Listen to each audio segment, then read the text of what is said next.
Syria से जाके attack किया और इजराइल के जहाज़ गिराए। एक 5000 किलोमीटर का मिसाइल प्रोग्राम जो है वो फाइनलाइज किया हुआ है और ये इसने मेरे फंड बंद कर दिए।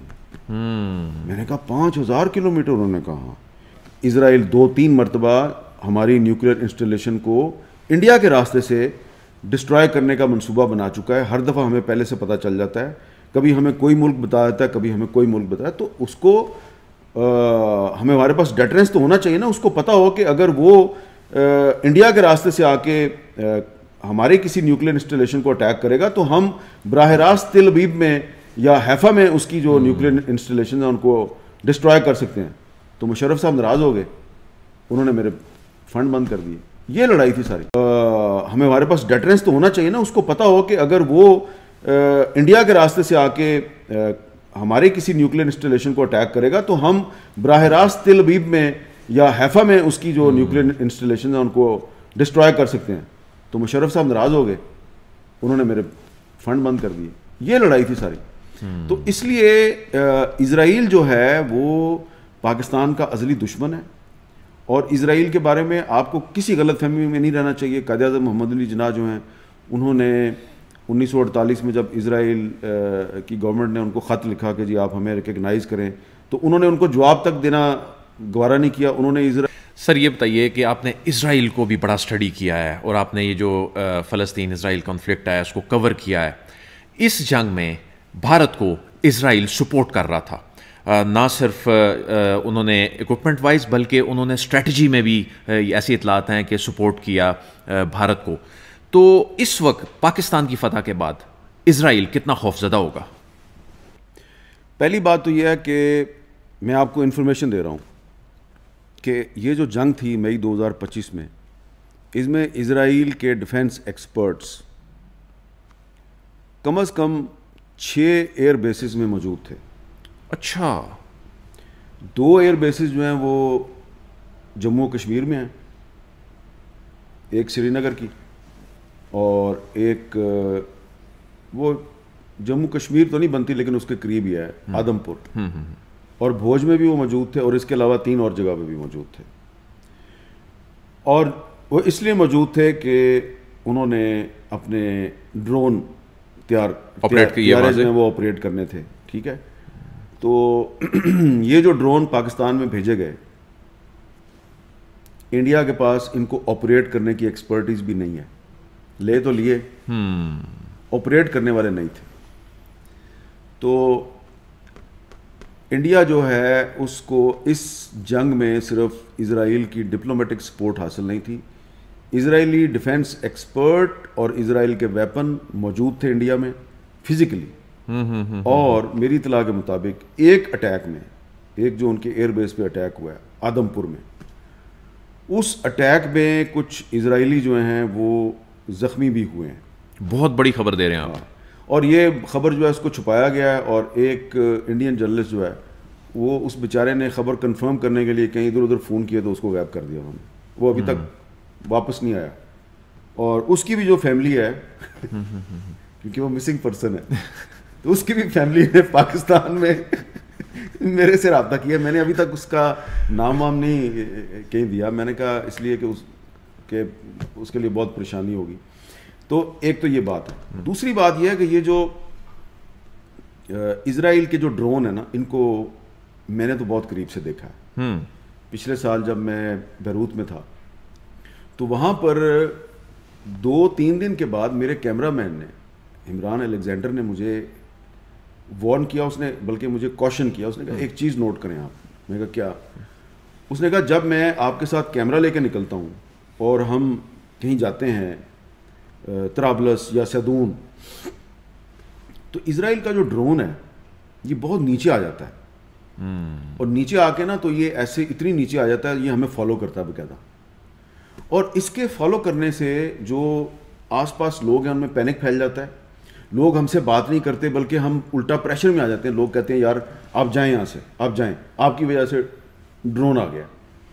आप यकीन करें अदील साहब कि मेरे लिए वहाँ पे शूट करना मुश्किल हो गया था कि सड़क पे मैं अगर जा रहा हूँ किसी से बात करने के लिए तो वो ड्रोन आ जाता था इसराइल का और उसको देख के लोग भाग जाते थे और वो हमें बुरा भला भी कहते थे, टू बी वेरी कि आपकी वजह से ये हो रहा है। तो हमें ये लगा कि ये जो ड्रोन है ये इसका बहुत ज़्यादा, इसके बहुत से मकासद हैं इसको, यहाँ ये इससे अटैक भी करते हैं, इससे स्पाइंग भी करते हैं और इससे लोगों का मोराल भी डाउन करते हैं, लोगों में अफरा तफरी भी फैलाते हैं। तो जब हम कैमरे के बगैर निकलते थे कहीं, क्योंकि उधर खाना खाने के लिए भी आपको ना जान खतरे में डालनी पड़ती थी, हम कैमरा छुपा के और चोरी चोरी कहीं आगे से पीछे से होके तो हम कोई रेस्टोरेंट तलाश करते थे, कोई जहाँ पे हम जाके खाना खाएं। तो ड्रोन आता ज़रूर था लेकिन वो एक फासले पे रहता था। जब कैमरा हमारे साथ होता था ना तो ड्रोन बहुत नीचे आ जाता था, ठीक है ना। तो आपने इतने करीब से ये पहले ही और देखा उनकी उनके टैक्टिक्स को देखा है ड्रोन के। तो जब ये पाकिस्तान में इजराइल के ड्रोन आए तो सबसे पहली बात तो यह है कि हमने पहचान लिया, ये तो वही है ठीक है ना, ये तो वही है। और उसके अलावा जो दूसरी बात थी वो ये थी कि फिर मैंने ये बात जो है ये मैंने बोलनी शुरू की कि ये जो इजराइल के ड्रोन है इसका मकसद सिर्फ स्पाइंग और अहम टारगेट्स को हिट करना नहीं है, इसका मकसद आपका हौसला तोड़ना भी है और अवाम में अफरा तफरी फैलाना भी है। ये नफसियाती जंग का एक हरबा भी है, लिहाजा आप इस ड्रोन से ज़्यादा डरे मत। बिल्कुल, आपने इस पे बहुत बात की, बिल्कुल मैंने सुना भी, देखा भी। लेकिन मीर साहब, इजराइल पे इस वक्त क्या बीत रही है? भारत को शिकस्त बुनियादी तौर पे इनडायरेक्टली, फिर तो इजराइल की शिकस्त हुई। इजराइल कितना खौफजदा है? उसके लिए तो इस्लामी दुनिया में सबसे बड़ा खतरा ही फिर पाकिस्तान है। इसमें कोई शक नहीं है, लेकिन ये एक ऐसा सब्जेक्ट है जिस पे मैं डिटेल में भी अभी बात नहीं करूँगा, क्योंकि पाकिस्तान में जिन जिन शख्सियात ने इजराइल की जो बदमाशी है उसको ख़त्म करने की कोशिश की तो उनके साथ माजी में अच्छा सलूक नहीं हुआ, उन पाकिस्तानियों के साथ। मैं ज़्यादा डिटेल में नहीं जाता। जुल्फ़िकार अली भुट्टो साहब थे जो 73 की अरब इसराइल जंग थी उसमें उन्होंने एयरफोर्स भेज दी। हमारी एयरफोर्स जो है उसने सीरिया से जाके अटैक किया और इसराइल के जहाज़ गिराए। उनका क्या अंजाम हुआ भुट्टो साहब का? डॉक्टर ए क्यू खान साहब ने मुझे खुद बताया था। मैंने उनसे पूछा कि डॉक्टर साहब ये परवेज़ मुशर्रफ पे आप बड़ी तनकीद करते हैं और वो भी आपके बहुत ख़िलाफ़ है, चक्कर क्या है? उन्होंने बहुत एक नाकाबिले बयान लफ्ज़ इस्तेमाल किया उनके लिए और कहा कि मैंने एक 5000 किलोमीटर का मिज़ाइल प्रोग्राम जो है वो फाइनलाइज किया हुआ है और ये इसने मेरे फंड बंद कर दिए। मैंने कहा 5000 किलोमीटर? उन्होंने कहा। तो मैंने कहा सर ये इतना लंबी रेंज का प्रोग्राम जो है वो आपने शुरू किया है तो इस पर उसको क्या एतराज़ है? उसने कहा भाई देखो ना, उसने मुझे कहा कि भाई इंडिया जो है उसको तो हमें ज़्यादा से ज़्यादा 2700 या 3000 किलोमीटर की रेंज चाहिए, तो ये आप 5000 किलोमीटर का क्यों तैयार कर रहे हैं? तो मैं चुप रहा। उन्होंने कहा कहीं तुम इसराइल को तो नहीं टारगेट करना चाहते?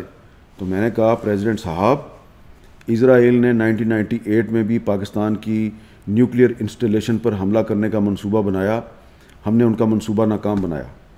उसके बाद इसराइल 2-3 मरतबा हमारी न्यूक्लियर इंस्टॉलेशन को इंडिया के रास्ते से डिस्ट्रॉय करने का मंसूबा बना चुका है। हर दफ़ा हमें पहले से पता चल जाता है, कभी हमें कोई मुल्क बता देता है, कभी हमें कोई मुल्क बताया, तो उसको हमारे पास डेटरेंस तो होना चाहिए ना, उसको पता हो कि अगर वो इंडिया के रास्ते से आके हमारे किसी न्यूक्लियर इंस्टॉलेशन को अटैक करेगा तो हम बराह रास्त तिल अबीब में या हैफा में उसकी जो न्यूक्लियर इंस्टॉलेशन है उनको डिस्ट्रॉय कर सकते हैं।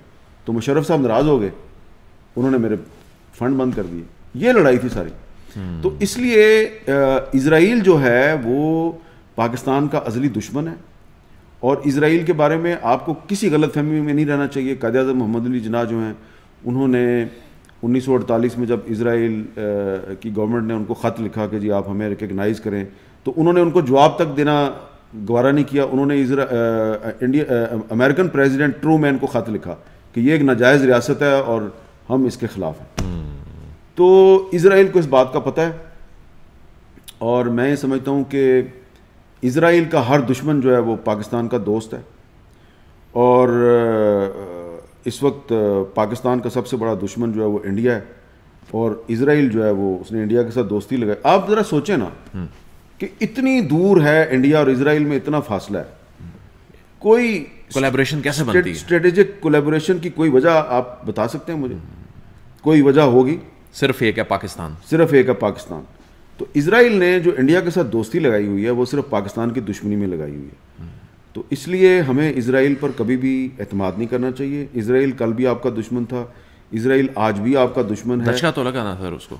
और जब तक आरएसएस के पॉलिटिकल विंग, बीजेपी की इंडिया में हुकूमत है, आप भूल जाएं कि आपकी इंडिया के साथ कोई दोस्ती या अमन हो सकता है। ये मैं बात इसलिए कर रहा हूं कि अभी कहा गया ना कि जी रॉ और आईएसआई अगर मिल जाएं, बैठ जाएं, तो कोई ब्रेक थ्रू हो सकता है। रॉ और आईएसआई पहली दफ़ा 1988 में जनेवा में बैठे थे, जब पाकिस्तान में जनरल ज़िया साहब प्रेसिडेंट थे और इंडिया में राजीव गांधी प्राइम मिनिस्टर थे। फिर उसके बाद मुशर्रफ साहब के दौर में भी रॉ और आईएसआई ने काफ़ी कोलैबोरेट किया। फिर ये जब बाजवा साहब आर्मी चीफ थे तो जनरल फैज़ ने और अजीत डोवल ने भी बड़ी कोलैबोरेशन की। क्या हुआ? 5 अगस्त 2019 हो गया। इसलिए जब तक मोदी की हुकूमत है इंडिया में, आप किसी भले की तवक्को ना रखें।